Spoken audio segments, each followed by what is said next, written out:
ท่านอาจารย์พระครูใบดีกาประเสริฐประสันโนวัดพระธาตุเจ้าดอยสุเทพเป็นองค์เทศนาธรรมกราบนิมนต์ท่านอาจารย์พระครูใบดีกาประเสริฐประสันโนได้เมตตาขึ้นสุขมากครับผม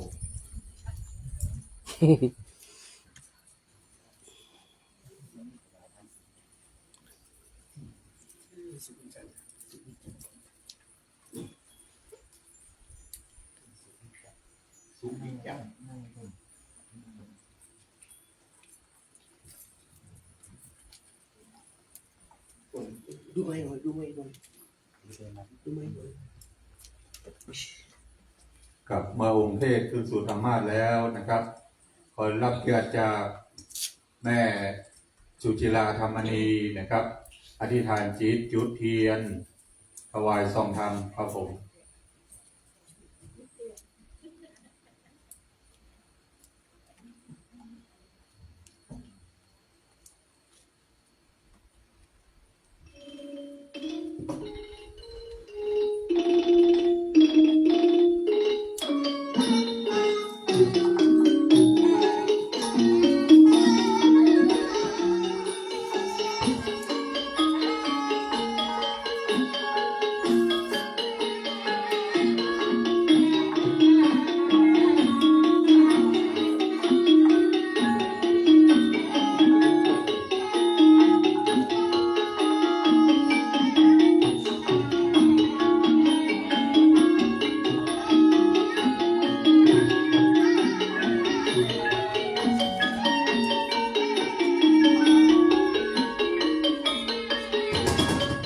ครับเดี๋ยวขอได้รับเกียรติจากคุณสุวิทย์จักรนะครับได้น้อมถวาย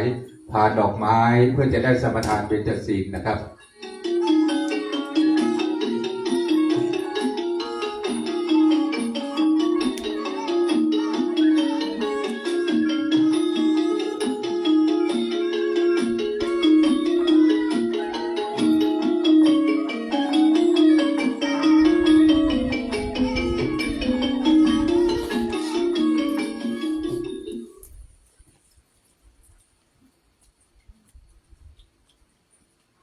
ครับต่อไปเรียนเชิญชะตาสาธุชนทุกคนทุกท่านได้กล่าวคำอาราธนาเบญจศีลพร้อมกันนะครับมะยังพันเตวิสงวิสงลักขณาทายะเตชะระเนนะสหปัญจศีลานิยาจามาโทติยัมปีมะยังพันเตวิสงวิสงลักขณาทายะติสรเนนะสหปัญจศีลานิยาจามาตาติยัมปีมายังพันเตวิสงวิสงลักขณาทายะติสรเนนะสหปัญจศีลานิยาจามานะโมตัสสะภะคะวะโตอะระหะโตสัมมาสัมพุทธัสสะนะโมตัสสะภะคะวะโตอะระหะโตสัมมาสัมพุทธัสสะนะโมตัสสะภะคะวะโตอะระหะโตสัมมาสัมพุทธัสสะนะโมตัสสะภะคะวะโตอะระหะโตสัมมาสัมพุทธัสสะนะโมตัสสะภะคะวะโตอะระหะโตสัมมาสัมพุทธัสสะนะโมตัสสะภะคะวะโตอะระหะโตสัมมาสัมพุทธัสสะพุทธังสรณังคัจฉามิพุทธังสรณังคัจฉามิธัมมังสรณังคัจฉามิธัมมังสรณังคัจฉามิสังฆังสรณังคัจฉามิสังฆังสรณังคัจฉามิทุติยัมปิพุทธังสรณังคัจฉามิทุติยัมปิพุทธังส สรณังกัจฉามิ ทุติยัมปิธัมมังสรณังคัจฉามิ โพธิยัมปิธัมมังสรณังกัจฉามิ ทุติยัมปิสังฆังสรณังคัจฉามิ โพธิยัมปิสังฆังสรณังกัจฉามิ ตติยัมปิพุทธังสรณังคัจฉามิ ตติยัมปิพุทธังสรณังกัจฉามิ ตติยัมปิธัมมังสรณังคัจฉามิ ตติยัมปิธัมมังสรณังกัจฉามิ ตติยัมปิสังฆังสรณังคัจฉามิ ตติยัมปิสังฆังสรณังกัจฉามิ ติสรณะขมนังนิทิตัง อามะพันเต ปานาติปาตาเวรมณีสิกขาปะทังสัมมาทิยามิ ปานาติปาตาเวรมณีสิกขาปะทังสมาธิยามิ อะทินนาทานาเวรมณีสิกขาปะทังสัมมาทิยามิ อะตินาทานาเวรมณีสิกขาปะทังสมาธิยามิ กาเมสุมิชาจาราเวรมณีสิกขาปะทังสัมมาทิยามิ กาเมสุมิจฉาจาราเว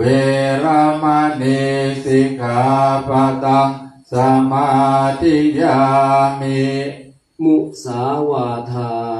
เวรมณีสิกขาปะทังสัมมาทิยามิ มุสาวาทาเวรมณีสิกขา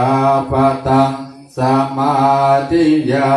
มิ สุราเมรยะมัจจปมาทฐานาเวรมณีสิกขาปะทังสัมมาทิยามิ สุราเมรยะมัจจปมาตฐานาเวรมณีสิกขาปะทังสมาธิยามิ อิมานิปัญจสิกขาปะทานิสีเลนะสุขติงยันติสีเลนะโภคสัมปทาสีเลนะนิพุติงยันติตัสมาสีลังวิโสทะเย สาธุสาธุสาธุธรรมาจะโลกาธิปติสหัมปติกัอัญชลีอธิวลังอายาจตาสันติทาจัตตาปาจักขชาติกาเตเสตุธรรมังอนุกัมปิมังปะชัง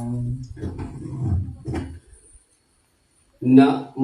ตัสสะภะคะวะโตอะระหะโตสัมมาสัมพุทธัสสะนะโมตัสสะภะคะวะโตอะระหะโตสัมมาสัมพุทธัสสะนะโมตัสสะภะคะวะโตอะระหะโตสัมมาสัมพุทธัสสะ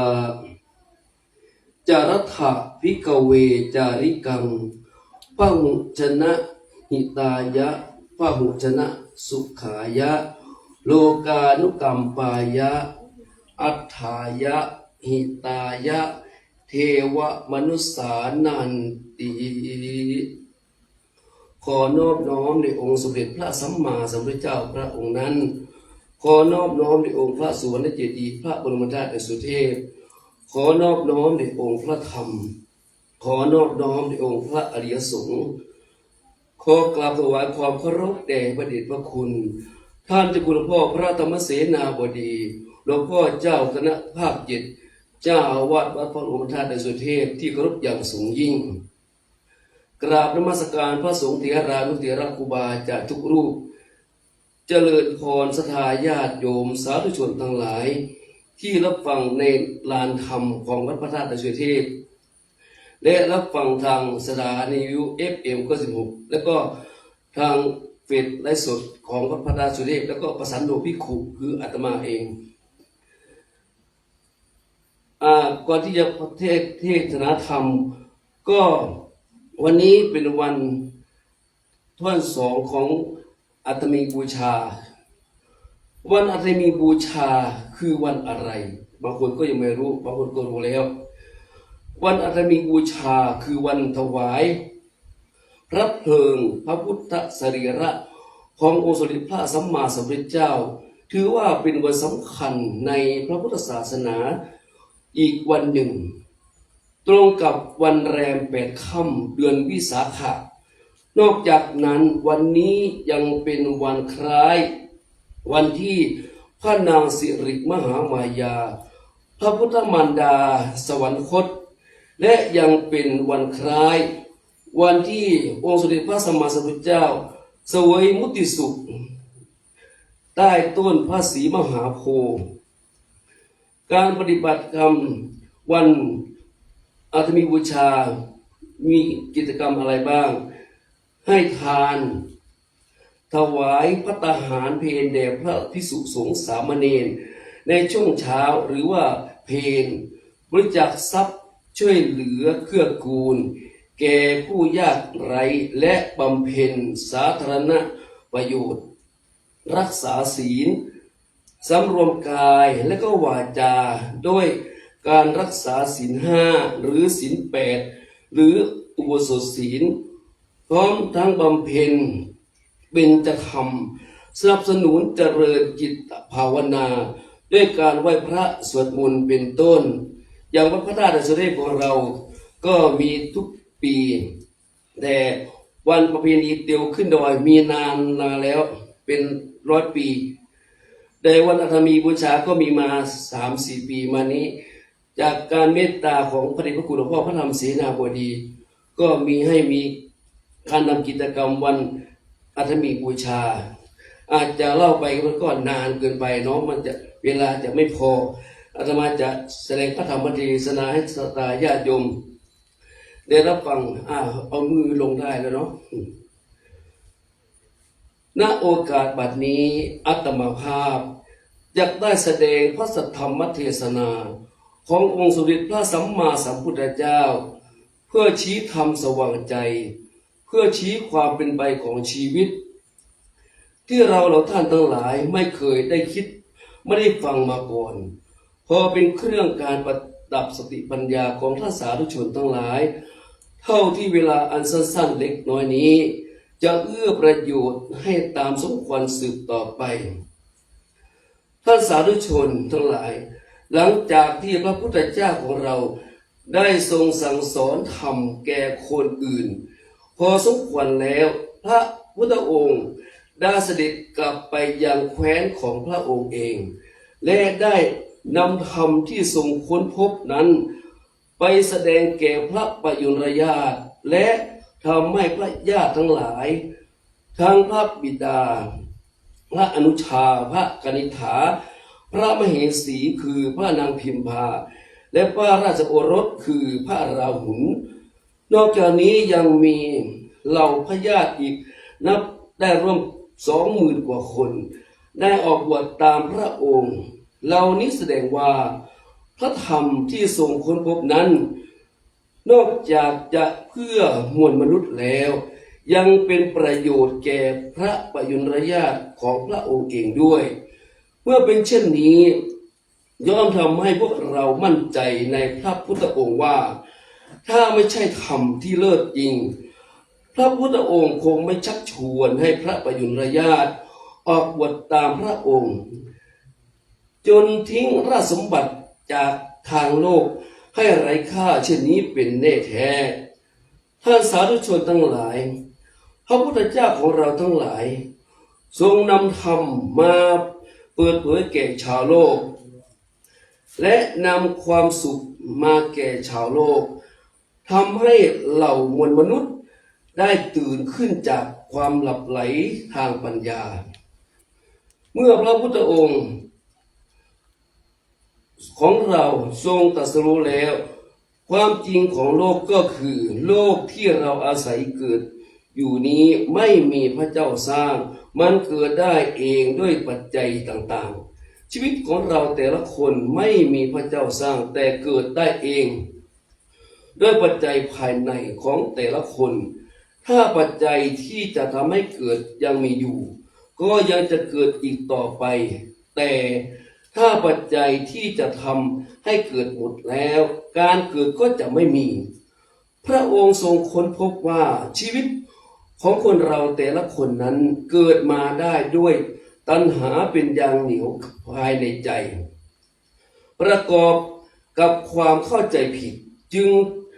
ได้มีการกระทำไปต่างๆนานาตามความเข้าใจผิดนั้นและเพราะการกระท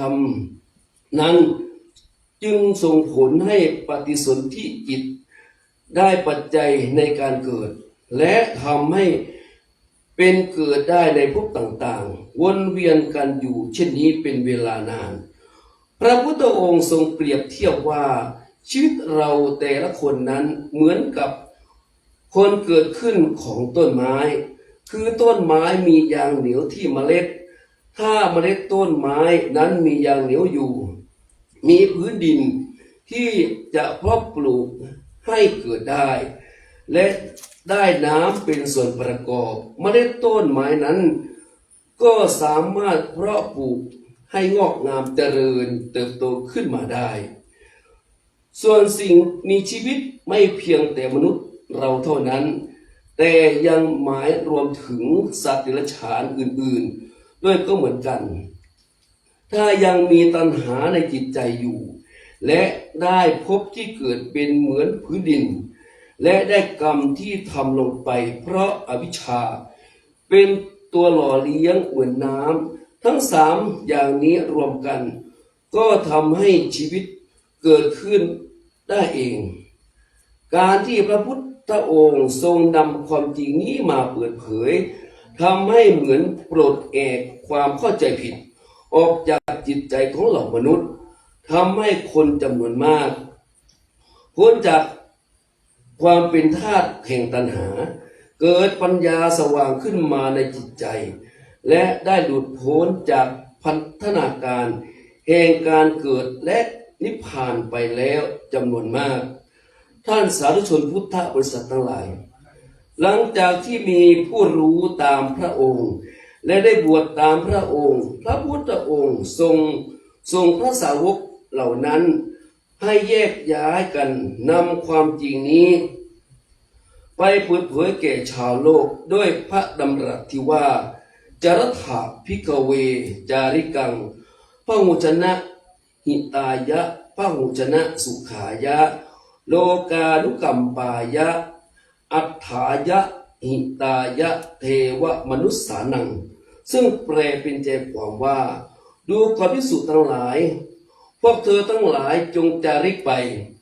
เพื่อประโยชน์แก่คนจำนวนมากเพื่อนำความสุขไป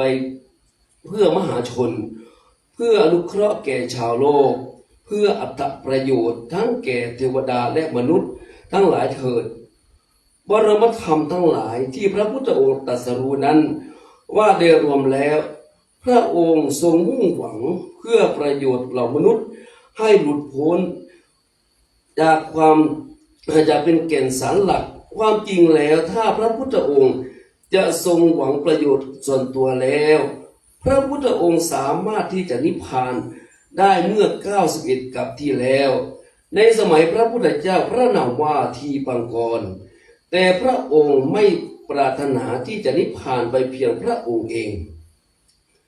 จึงได้ตั้งจิตปรารถนาพุทธภูมิเพื่อเป็นพระพุทธเจ้าเพื่อโปรดสัตว์จำนวนมากและพระพุทธองค์ทรงได้ทำสำเร็จแล้วตามปณิธานที่ทรงตั้งไว้ธรรมที่ทรงสั่งสอนชาวโลกมาตลอด45พรรษานั้นรวมแล้วได้ 84,000 พระธรรมขันธ์แม้จะเป็นธรรมที่มนุษย์มากมายเช่นนี้ที่พวกเราแม้จะร่ำเรียนกันนับเป็น100 ปีก็ไม่อาจเข้าใจได้ทั้งหมดแต่พระพุทธองค์ทรงตรัสว่าธรรมนั้นเพียงกำมือเดียวเท่านั้นถ้าเทียบกับความรู้ทั้งหมดที่ พระองค์ตรัสรู้มาท่านสาธุชนทั้งหลายบัดนี้บรมศาสดาที่เป็นที่พึ่งของเหล่ามนุษย์ที่แล้วก็เทวดาได้ปรินิพพานดับขันธ์ไปแล้วทิ้งไว้แต่มรดกอันล้ำค่าคือพระธรรมทั้ง 84,000 พระธรรมขันธ์นี้ไว้แก่ชาวโลกและก่อนที่จะปรินิพพานพระพุทธองค์ได้ทรงฝากพระธรรมเหล่านี้ไว้ให้แก่พุทธศาสนิกชนทั้ง4เหล่าคือพระภิกษุสงฆ์พระภิกษุณีสงฆ์รวมทั้งแม่ชีอุบาสกและอุบาสิกาให้รับมรดกนี้แทนและเป็นเหมือนพระองค์ทรงทำพินัยกรรมยกพระธรรมคำสอนเหล่านี้ให้กับพุทธบริษัทได้ดูแลรักษาและเผยแพร่ต่อไปดังนั้นท่านทั้งหลายคือผู้ที่อยู่ความหมายว่าอุบาสกอุบาสิกาเมื่อรู้ไว้ว่าท่านทั้งหลายคือผู้ที่รับมรดกอันล้ำค่าของพระพุทธองค์อยู่พึงรักษาพระธรรมนี้ไว้ในตนเองพึงใช้สอยธรรมนี้ด้วยตนเองและพึงนำธรรมนี้แจกจ่ายไปให้คนอื่นเพื่อความสุขแก่มวลมนุษย์เพื่ออนุชนรุ่นหลังและจะได้รับมรดกนี้ต่อไปจนตราบสิ้นอายุพระพุทธศาสนาท่านสาธุชนพุทธบริษัททั้งหลายอายุของพระศาสนาของเรานั้นนับวันแต่จะนับถอยหลังเข้าไปทุกขณะเปรียบเหมือนคนที่มีอายุเลยวัยกลางคนไปแล้วนับวันแต่จะชราภาพลงไปทุกทีการที่จะให้กลับมาเป็นหนุ่มเป็นแน่นเหมือนเดิมนั้นคงเป็นไปได้ยากพระพุทธองค์ตรัสว่าศาสนาของเรานั้นจะมีอายุอยู่ได้ 5,000 ปีโดยเมื่อครั้งที่พระพุทธองค์ทรงบรรทมณภายใต้นางรังทั้งคู่ใกล้จะปรินิพพานพระพุทธองค์ได้ตรัสต่อพระอานนท์ซึ่งเป็นพระอนุชาเสมือนฝากพินัยกรรมไว้ว่าดูก่อนอานนท์เมื่อเราตถาคตได้ล่วงไปแล้วให้พระสงฆ์ทั้งหลายจงถือเอาพระวินัยพระธรรมวินัยที่เราได้บัญญัติสั่งสอนไว้แล้ว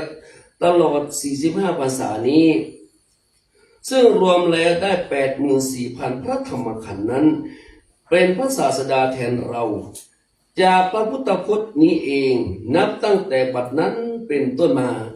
พวกเราก็ได้พระธรรมคำสั่งสอนที่พระองค์ทรงสั่งสอนไว้นั้น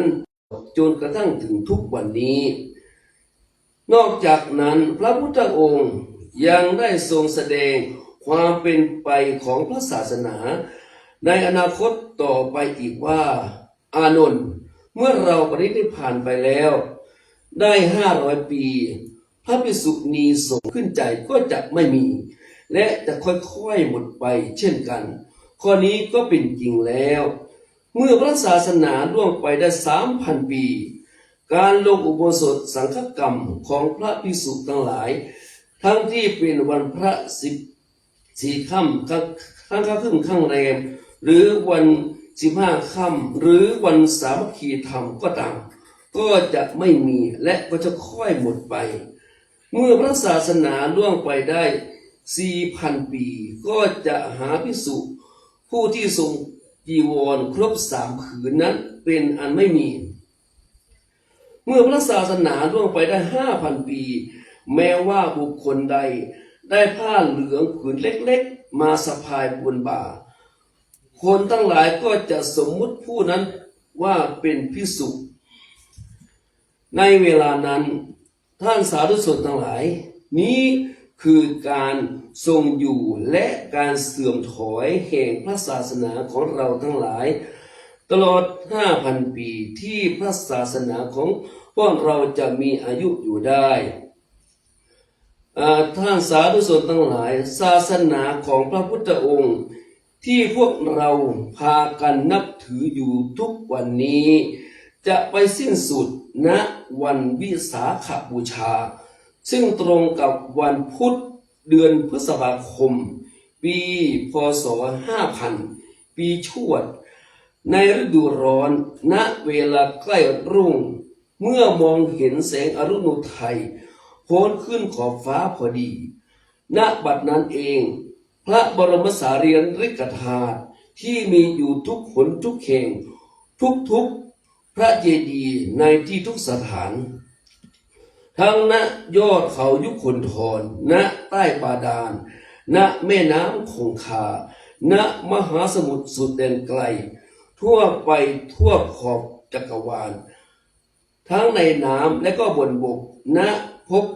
แห่งนาคานาคี หรือณพระธาตุเกศแก้วจุฬามณีบนสวรรค์ชั้นดาวดึงส์และพระบรมธาตุดาวสุเทพของเรานี้ก็ตาม ทั้งหมดจะมารวมกันเป็นองค์สมเด็จพระสัมมาสัมพุทธเจ้าอีกครั้งหนึ่ง ทรงสถิตณโคนต้นศรีมหาโพธิ์ในท่าประทับนั่งสมาธิมีพระวรากายสูงได้ประมาณ18 ศอกพร้อมทั้งเปล่งจักรนรังสีอันประกอบไปด้วยสีเขียวสีเหลืองสีแดงสีขาวแล้วก็สีเหลืองและสีประภัสสรเปล่งประกายออกจากพระวรากายทุกด้านส่องสว่างไสวไปทั่วพิภพเริ่มตั้งแต่เมืองมนุษย์ผ่านสวรรค์ทุกชั้นขึ้นไปจนถึงพรหมโลกอันมีชั้นอกนิกพรหมเป็นชั้นสุดท้ายณโคนต้นศรีมหาโพธิ์นั้นเองพระอินทราธิราชจะได้อาราธนาให้ทรงโปรดเวรยสัตว์อีกครั้งหนึ่งลำดับนั้นพระพุทธองค์ที่มาจากการรวมตัวของพระสารีริกธาตุจะได้แสดงพระธรรมโปรดผู้มีบุญบารมีที่เกิดทันในยุคนั้นตลอด7 วัน 7 คืนทำให้ทั้งพระพรหมทั้งหลายเทวดาทุกชั้นและมนุษย์จำนวนมากได้แน่นออกันเข้ามาฟังธรรมนั้นอีกครั้งหนึ่งและจะทำให้มีผู้มีบุญเหล่านั้นได้บรรลุธรรมจำนวนมากไปตามบารมีของแต่ละคนเมื่อสิ้นวันที่7ลงไปแล้วพร้อมกับแสงอรุณุทัยส่องแสงขึ้นบนขอบฟ้าในทางทิศตะวันออกพระบรมสารีริกธาตุทั้งหมดก็จะอันตรธานไปสิ้นจะไม่มีมนุษย์คนใดหรือเทวดาหรือพระพรหมท่านใดสามารถพบเห็นและได้กราบไหว้นมัสการพระบรมสารีริกธาตุนั้นอีกต่อไปเพราะทรงปรินิพพานไปแล้วอย่างสิ้นเชิงในการสิ้นสุดแห่งพระพุทธกาลในสมัยพระพุทธเจ้าที่ทรงพระนามว่าพุทธโคดมเพียงเท่านี้ต่อแต่นี้ไปจะว่างจากคำสอนทุกอย่างของพระพุทธโคดมนี้ไปจนตลอดกับนับได้เป็นเวลา 4,000 ล้านปีถึงจะมีพระพุทธเจ้าองค์ใหม่อุบัติขึ้นมาตรัสรู้อริยสัจธรรมนี้อีกซึ่งพระพุทธเจ้าองค์ต่อไปนั้นจะมีพระนามว่าพระศรีอริยเมตไตรท่านสาธุชนทั้งหลายการบำเพ็ญบารมีเป็นพระพุทธเจ้านั้นนับว่ามีความอดทนมากยิ่งกว่าสิ่งอื่นมากมายหลายล้านเท่าเลยทีเดียวทั้งจะต้องตั้งพระทัยอย่างเด็ดเดี่ยวอย่างมุ่งมั่นประกอบด้วยพระเมตตาต่อสรรพสัตว์อย่างหาที่สุดมิได้ยกตัวอย่างพระพุทธเจ้าของเรานี้พระองค์ทรงบำเพ็ญเพียรมาและได้ตั้งสัจจะเพื่อหวังเป็นพระพุทธเจ้านี้มาเป็นเวลามากมายและบางชาติก็เกิดความท้อพระทัยจึงทรงเลิกล้มคำอธิษฐานนั้นเสียครั้นชาติต่อมาเมื่อมีความอุตสาหะขึ้นมาอีกก็ทรงตั้งปณิธานใหม่และก็ทรงล้มเลิกไปเสียในชาติต่อมา เป็นอย่างนี้อยู่เป็นเวลานานถึง4อสงไขยและอีกแสนมหากัปซึ่งในแต่ละกัปนั้นท่านว่าเป็นเวลานานประมาณ 4,000 ล้านปี แล้วก็เป็นเวลาที่นานเกินกว่ากฎกลับขึ้นไปจนนับไม่ได้ ท่านก็นับว่าเป็นอสงไขยแปลว่านับไม่ได้ หรือเกินกว่าจะนับเป็นกับได้ และพระพุทธเจ้าของเรานี้ก็ทรงบำเพ็ญบารมีนี้มานานได้4อสงไขยนอกจากนี้เศษอสงไขยยังนับได้อีกเป็นแสนมหากัปบารมีที่บำเพ็ญมาทั้งหมดนั้นไม่ใช่เพียงเพื่อพระองค์เองเท่านั้น แต่เพื่อพวกเราทั้งหลายนี้เองเป็นหัวใจสำคัญเพราะฉะนั้นขอท่านสาธุชนทั้งหลายจงภาคภูมิใจเถิดว่าพวกเรามีพระศาสดาที่เปี่ยมด้วยพระเมตตาต่อสัตว์โลกยากที่จะมีศาสดาใดในโลกนี้เสมอเหมือนได้และขอย้ำอีกครั้งหนึ่งว่าถ้าพระพุทธเจ้าจะทำเพื่อพระองค์เองนั้นพระองค์สามารถที่จะนิพพานไปนานแล้วแต่ที่ทรงเหนื่อยสู้อุตสาหะบำเพ็ญบารมีมาหลายชาตินี้ก็เพื่อโพธิญาณ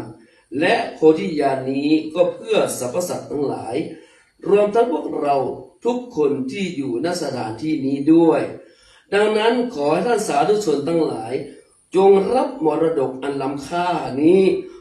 ไว้และรักษาปฏิบัติตามเพื่อส่งมอบหลักธรรมทั้ง 84,000 พระธรรมขันธ์เหล่านี้ให้อนุชนรุ่นหลังสืบต่อไปเทศนาปริโยสาเนในที่สุดเองพระธรรมเทศนาอาตมาภาพขออ้างอิงเอาพระพุทธพระธรรมพระสงฆ์และสิ่งศักดิ์สิทธิ์ในวัดพระบรมธาตุสุทธิเทพแห่งนี้จงโดนบันดาลให้ท่านสาธุชนทั้งหลายจงมีแต่ความสุขความเจริญมั่งคั่งด้วยทรัพย์สมบัติมากมายเจริญด้วยอายุวันนะสุขะพละมีอายุยืนยาวนานมีผิวพรรณผ่องใสมีจิตใจเป็นสุขและมีพละกำลังเพื่อแข็งที่สมบูรณ์แข็งแรงด้วยลาภยศสรรเสริญสุขตลอดไปด้วยกันทุกท่านทุกคนเทินแสดงพระธรรมเทศนามาก็พอสมควรแก่เวลาจึงขอสมมุติยุติลงคงไว้เพียงเท่านี้เอวังก็มีด้วยประกาศนี้ สาธุสาธุสาธุสาธุสาธุสาธุสาธุสาธุสาธุกับพระธรรมเทศนาเทศนามรดกขององค์พระสัมมาสัมพุทธเจ้า5,000 พระวรรษาเป็นการน้อมถวายเป็นพุทธสักการะต่อองค์พระสัมมาสัมพุทธเจ้าเนื่องในวันอัฐมีบูชาที่จะเวียนมาถึงในแห่ง8 ค่ำข้างหน้านี้เราประพฤติปฏิบัติตั้งแต่วันวิสาขบูชาต่อถึงวันอัฐมีบูชาเป็นมหาบุญหากุศลภายใต้ร่มบารมีธรรมพระเดชพระคุณหลวงพ่อน้อมนำคณะศรัทธาสาธุชนเฮาท่านทั้งหลายตลอด8 วันที่ผ่านมานั้นคณะศรัทธาสาธุชนที่เปิ้นเป็นข้าราชการฝ่ายจังหวัดเชียงใหม่ได้มาร่วมในพิธีส่วนในภาคกลางคืน7 คืนนี้จะเป็นการประพฤติวัดปฏิบัติธรรมของคณะศรัทธาสาธุชนกรมวัดพระธาตุเจ้าดอยสุเทพติดจองห้องวัดได้ประพฤติปฏิบัติเป็นบุญเป็นกุศลกันต่อไปนี้จะได้น้อมถวายบูชาการเทศน์การธรรมต่อองค์ธรรมกถึกขอรับเกียรติจาก2 ท่านนะครับได้น้อมถวายในนามของคณะศรัทธาสาธุชนเราท่านทั้งหลายขอรับเกียรติจากแม่สุจิราธรรมณีนะครับแม่ต้อยและคุณลุ่มนภาทวิสุวรรณนะครับ 2 คนสู่ท่านได้เป็นตัวแทนของผู้ประพฤติปฏิบัติธรรมน้อมถวายปุจจากเทศกธรรมครับผม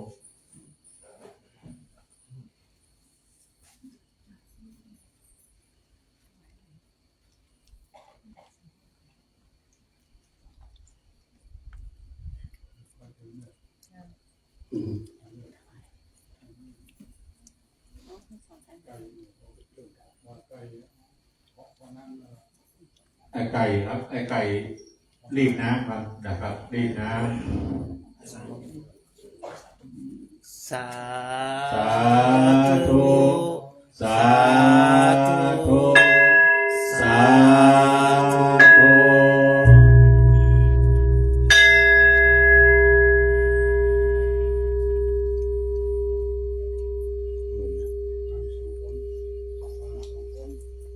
แห่ง2 ท่านนะครับแห่ง2 คนนะครับน้องปฏิกะละนะครับ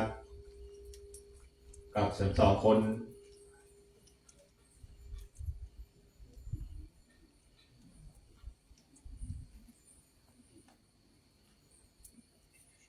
กับพระเดชคุณหลวงพ่อเจริญพรคณะสัทธาเนอะได้มาร่วมบุญร่วมกุศล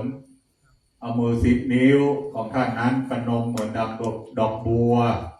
นะครับน้อมถวายปูจาก็เป็นบุญเป็นกุศลนะครับ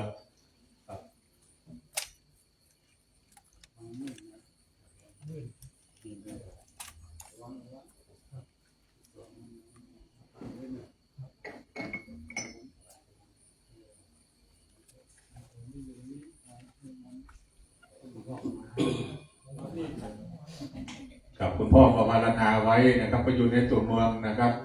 กับคุณพ่อสมัครกับคุณพ่อสมัครเราสาธิรวงศ์นะครับสาธุขอบคุณครับกับคุณพ่อคนรับทราบข่าวจะประวารณาตัวตะคืนบอกว่าจะมาทุกวันมาทุกคืนนะครับอายุ81นะครับคุณพ่ออายุ81แล้วนะครับ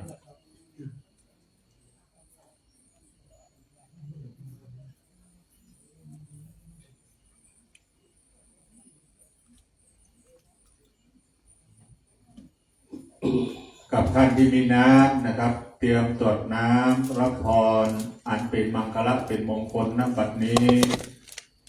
ยะถาวาริวหาปุราปาริปุเรนติสาครังเอวะเมวะอิโตตินังเปตานังอุปกปปติอิชิตังปฏิตังตุมหังคิปะเมวะสมินสตุสเปปุริตุสังกปาจันโทปนารโสยถามณีโชติรโสยถาสัพพิติโยวิวัชชันตุสัพพะโรโควินัสสันตุมาเตภวัตวันตรายโยสุขีทีขายุโกภวะอภิวาทนาสีริสนิจังวุฒาปัจจายโนจัตตารโอธรรมาวตันติอายุวันโนสุขังภะลังสาธุสาธุสาธุกับต่อไปนี้เราจะกล่าวคำแผ่เมตตาให้กับสรรพสัตว์และแผ่เมตตาให้กับตัวเองคือทุกท่านว่าตามผมนะครับสัพเพสัตตาสัพเพสัตตาสัตว์ทั้งหลายสัตว์ทั้งหลายที่เป็นเพื่อนทุกข์ที่เป็นเพื่อนทุกข์เกิดแก่เจ็บตายเกิดแก่เจ็บตายด้วยกันทั้งหมดทั้งสิ้นด้วยกันทั้งหมดทั้งสิ้นอเวราโหนตุอเวราโหนตุจงเป็นสุขเป็นสุขเถิดจงเป็นสุขเป็นสุขเถิดอย่าได้มีเวรอย่าได้มีเวรซึ่งกันและกันเลยซึ่งกันและกันเลยอัพยาปัชชาโหนตุอัพยาปัชชาโหนตุจงเป็นสุขเป็นสุขเถิดจงเป็นสุขเป็นสุขเถิดอย่าได้พยาบาทเบียดเบียนอย่าได้พยาบาทเบียดเบียนซึ่งกันและกันเลยซึ่งกันและกันเลยอนีคาโหนตุอนีคาโหนตุจงเป็นสุขเป็นสุขเถิดจงเป็นสุขเป็นสุขเถิดอย่าได้มีความทุกข์กายอย่าได้มีความทุกข์กายทุกข์ใจเลยทุกข์ใจเลยสุขีอัตตานังสุ สุขีอัตตานั ป ง ริหารันตุ ปริหารันตุ จงมีความสุขกาย จงมีความสุขกาย สุขใจ สุขใจ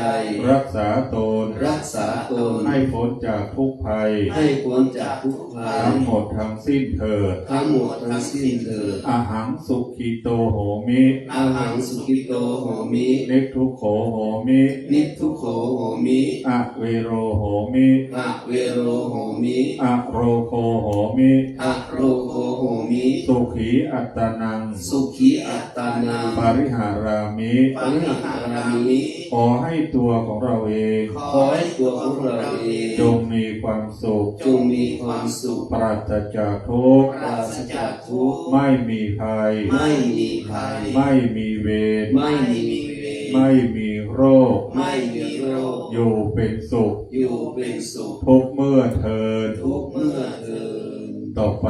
เข้าสู่ภาวนาใหม่กำหนดลมหายใจเข้าลมหายใจออกของเราเอาเข้าคู่ลมหายใจปฏิบัติณบัดนี้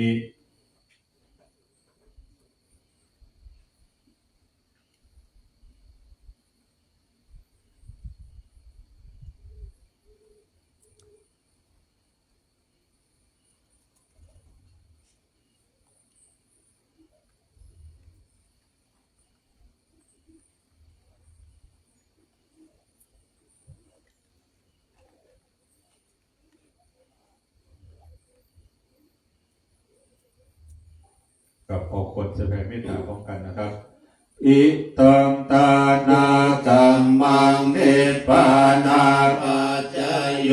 โหโตโนนิจังอิตังศีลากัมมังเนปานาปัจจยโยโหโตโนนิจังอิตังภาวนากัมมังเนปานาปัจจยโยโหโตโนนิจังยังกินเจโกสาลังกัตตปังกัมมังสะเปหิกาเตหิกาตังปุญญังโนอาโนโมทันโตโสนันโตพนโตเยเทวาสามิงตาเนอาเทกาตาเทกาโยกาสัทธาหนโตสัพพสัตตานังโสเขอาตานังปาเรหารันโตมาตากิตาโสกิตาหนโตตุขาพระมนจันโตสัพเพยาตากาโสกิตาหนโตตุขาพระมนจันโตสัพเพอะยาตากาโสกิตาหนโตตุขาพระมนจันโตสัพเพปิสาสัพเพยะสาสัพเพเปตาโสกิตาหนโตตุขาพระมนจันโตสัพเพนักกัตตาโสกิตาหนโตตุขาพระมนจันโตสัพเพเทวาโสกิตาหนโตตุขาพระมนจันโตสัพเพอาจาเรโยปัจจายาโสกิตาหนโตตุขาพระมนจันโตสัพพะสัมปาเทนังสามิจันโตโววันธาเมพุทธังสัพพังเมโทสังฆามาธาเมพันเตวันธาเมธัมมังสัพพังเมโทสังฆามาธาเมพันเตวันธาเมสังฆังสัพพังเมโทสังฆามาธาเมพันเตวันธาเมโตโรปัจจาอาจาเรเยสัพพังเมโทสังฆามาธาเมพันเตวันธามิกัมมัฏฐานังสัพพังเมโทสังฆามาธาเมพันเตวันธาเมอารามเมพัทธาสีมายังสัพพังเมโทสังฆามาธาเมพันเตวันธาเมเจติยังสัพพังสัพพะ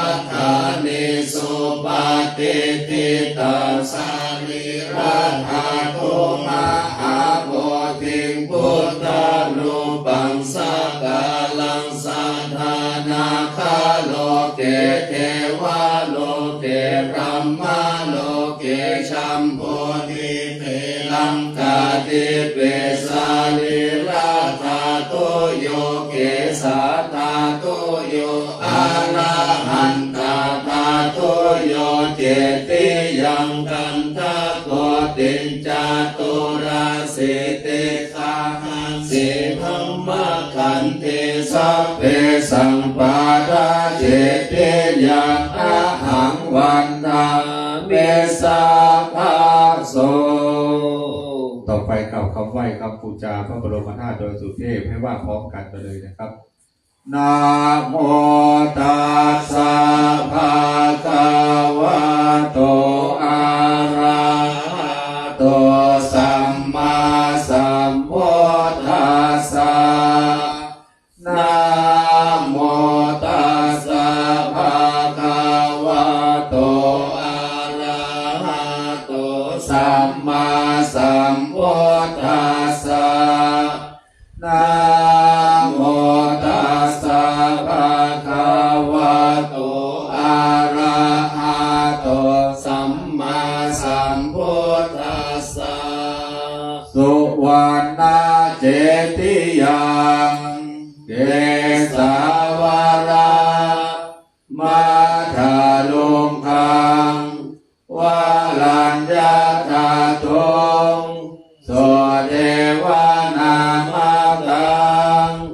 นาราเทเวหิสัพพะโพชิตัง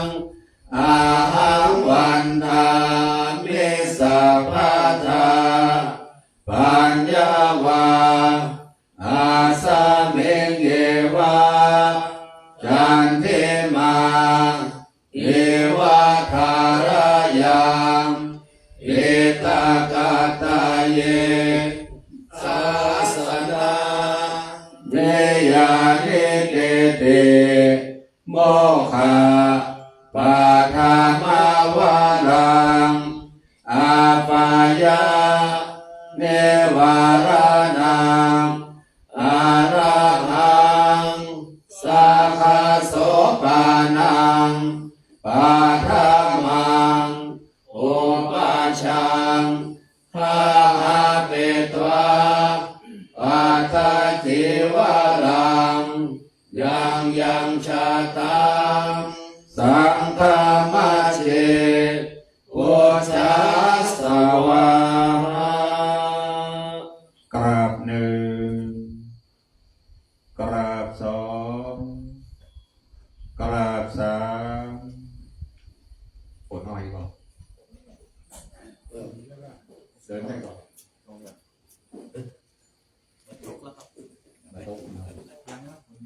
กับต่อไปในเมตตาธรรมของพระเดชพระคุณหลวงพ่อพระธรรมเสนาบดีเดี๋ยวได้นำคณะสงฆ์คณะสถาสาธุชนคณะเยาวชนทำการประทับศีลเวียนเทียน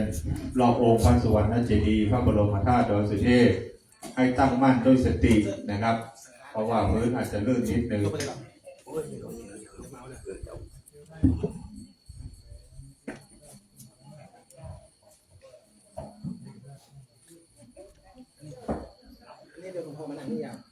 ฮะ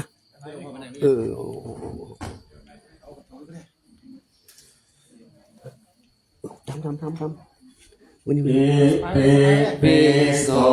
ภะคะวะอะระหังสัมมาสัมพุทโธวิชชาจารานะปันโนสุขโตโลกาวิโทอนุตตโรปุริสธรรมสาราสัทธาเทวามนุสานังพุทโธภะคะวะติสาวกโตภะคะวะตะโมสันติโกอาคาลิโกเอหิปัสสิโกโอปันนายโกปัจจตังเวทิตาโพวินโยหิติสุปฏิโนภะคะวะโตสา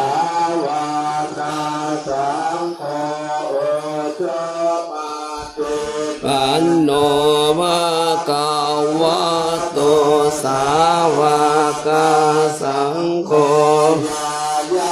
ปฏิปันโนภะคะวะโตสาวกสังโฆมิติปฏิปันโนภะคะวะโต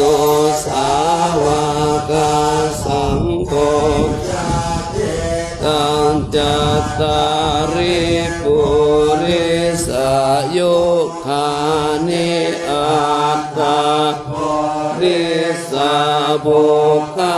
ลาเอสาวกวะโตสาวกสังโฆอาโหนายโยปาโหนายโยทักเกนายโยกาลานิโยอาโนตาลังปุญญาเขตังโลกัสสาทิอิติปิโสภะคะวะอะระหังสัมมาสัมพุทโธจาลานาสัมปันโนโลกาโตโลกาวิโตอนุตตโลโกธัมมาสาลาเดสัทธาเดวามนุษย์สานังพุทโธภคะวะติสาวกขาโตวัตถังกาลิโกเอหิปัสสิโกปานาเยโกปัจจตังเวกะโพวิญโยติสุปาปันโนภะคะวะโตสาวกสังโฆปฏิปันโนภะคะวะโตสาวกสังโฆปฏิปันโนภะคะวะโตสาวกสังโฆสามิติปฏิปันโนภะคะวะโตสาวกสังโฆยะเทธังจัตตาเรปุริสายุคานิอัตถาปุริสาภุคลาเอสาวกวะโตสาวกสังโฆอาโหนายโยปาโหนายโยทักขินายโยจาริกาลานิโยอนุตตรังปุญญาเกตังโลกัสสาติติปันโนภะคะสาวกสังโฆโอโชภะวะโตสาวกสังโฆยะปฏิปันโนภะคะวะโตสาวกสังโฆมิติปฏิปันโนภะคะวะโตสาวกสังโฆธัมจัตตาริปุริสายุคานิอัตตาริสา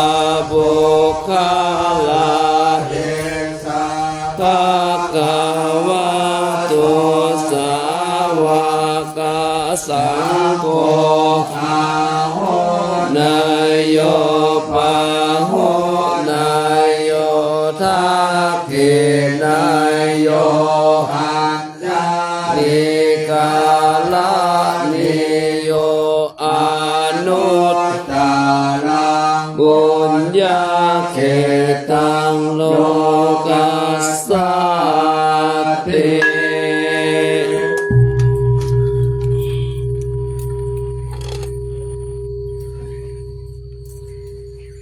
กับวันนี้ภายใต้ร่มปานมีธรรมพระเดชพระคุณหลวงพ่อพระธรรมเสนาบดีได้นำคณะสงฆ์คณะสามเณรคณะศรัทธาสาธุชนเยาวชนนะครับทำการประทัดศีลเวียนเทียนรอบองค์พระสุวรรณเจดีย์พระบรมธาตุเจ้าดอยสุเทพเป็นกำหนดวาระครบ3 รอบนะครับต่อไปเราจะได้กล่าวคำอัญชลีวันทาพิวาทคณะศรัทธาไปนั่งที่รับรองตามเดิมกันเพราะพื้นอาจจะลื่นนะครับพื้นยังลื่นอยู่ครับวันนี้เป็นคำรบทวนซองของงานปอน4 ประการที่พระเดชพระคุณเคยปรารภไว้ว่าเราเดินครบทั้ง3 รอบนั้นจะได้ทั้งอายุวันนะสุขะภละปอน4 ประการเต็มกับเราท่านทั้งหลายนะครับคนสวดก็ได้เหมือนกันนะครับ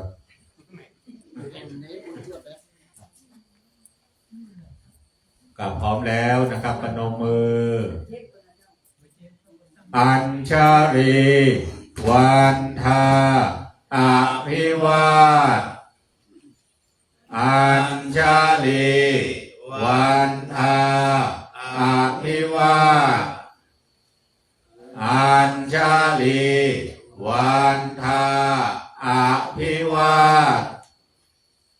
อัญชลีวันทาอัญชลีเบื้องท้ายนี้วันตาน้อยในเมตตาบารมีธรรม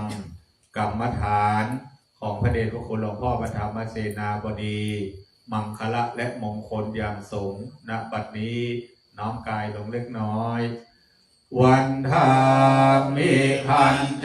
สัพพังอาปังคามาธาเมพันเตมายากาตังบุญยังสามินาอาโนโมทิตาพังสา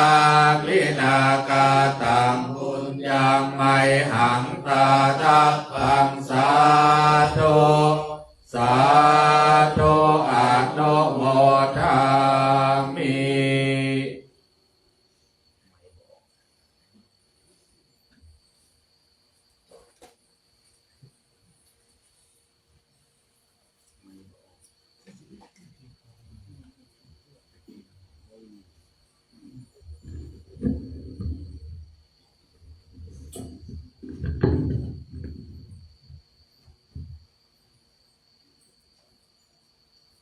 ท่านทั้งหลายวันนี้เรามีโชคดีมีวาสนาได้ร่วมกันมาประกอบพิธี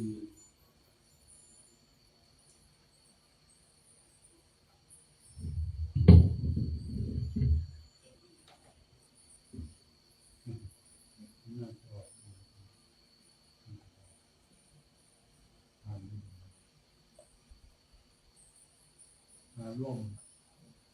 มประกอบพิธีมาร่วมเรียกว่ามาร่วมบำเพ็ญเรื่องในวันมาทำบูชาเพื่อถวายเป็นพุทธบูชาถวายเป็นพุทธบูชาเราทั้งหลายคงทราบดีว่าการที่เราได้มีโอกาสมีบุญวาสนาได้ถวายพุทธบูชามันก็ย่อมจะเป็นพระนิสงส์ทั้งยิ่งใหญ่เป็นพระนิสงส์ที่ยิ่งใหญ่แล้วก็อานิสงส์ผลบุญนี้ก็ย่อมจะบังเกิดขึ้นมากมาย ไม่ว่าจะในการปัจจุบัน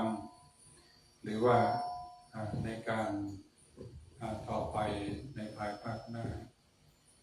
เพราะนั้นจึงนับว่าพวกเราทั้งหลายนี้ทุกคนทั้งที่มาในพิธีตรงนี้และ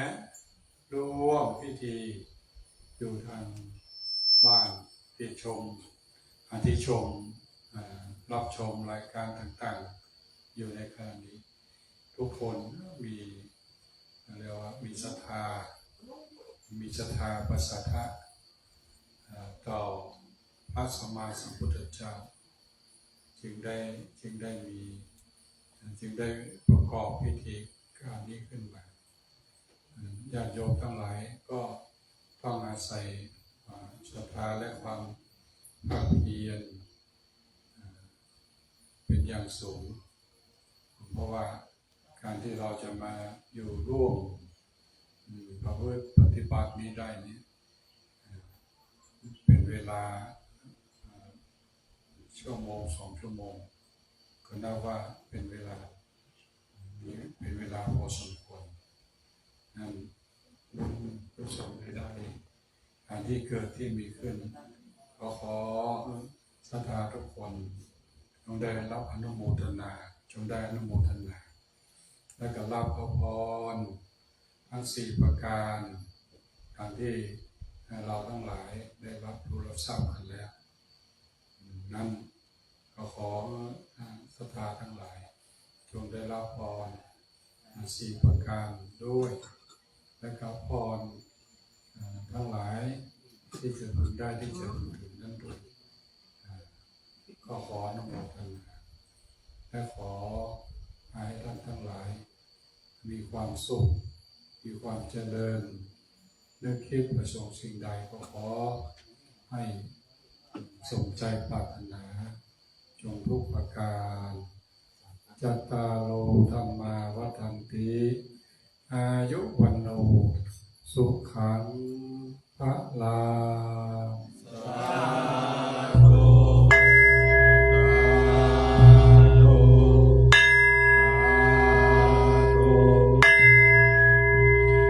ครั้งหนึ่งพนมมือนะครับอัญชลีวันทาอาภิวาทอัญชลีวันทาอาภิวาทอัญชลีวันทาอาภิวาทอัญชลีวันทาอัญชลี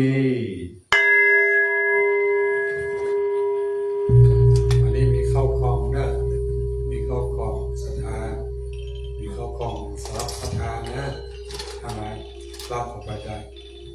รับออกไปด้วยเราไปด้วยมีเข้าคลองมีไอติมยาสีฟันมียาสีฟันแจกเลยเจอนะเยอะวันยังมืดอยู่นะต้องระวังหน่อยวันพวกเขาก็มากันเนี่ยบอกพากันมาถ้าฝนตกก็มากันเลยหลายมาร่วมประพฤติปฏิบัติเรียกว่าประพฤติธรรมปฏิบัติธรรมเป็นความสุขอันหนึ่งเพราะเรามีกำลังกายใช้กำลังกายนี่แหละถวายบูชาถ้าว่าพระจิตดีถ้ามีรับเอาแจกหน่อยเอาทำไมไม่แจกแจกเข้าแจกโยมรับไปด้วยนะกรุณารับไปด้วยช่วยกันรับไปคนห่อ2 ห่อก็ได้มีเยอะแยะเลยมารับเอาเด็กๆเอาไปฝากพ่ออาจารย์ด้วยนะพ่ออาจารย์กับได้ใช่ไหมฝากพ่ออาจารย์ด้วยนะเอา2 กล่องช่วยกันมารับเอาหน่อย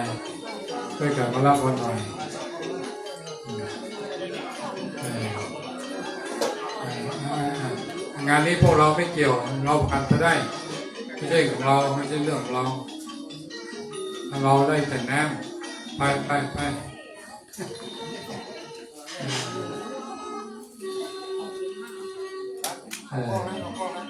เอาคนกล่อง2 กล่องเนี่ยไปช่วยกันรับช่วยเลิกกันรับไปด้วย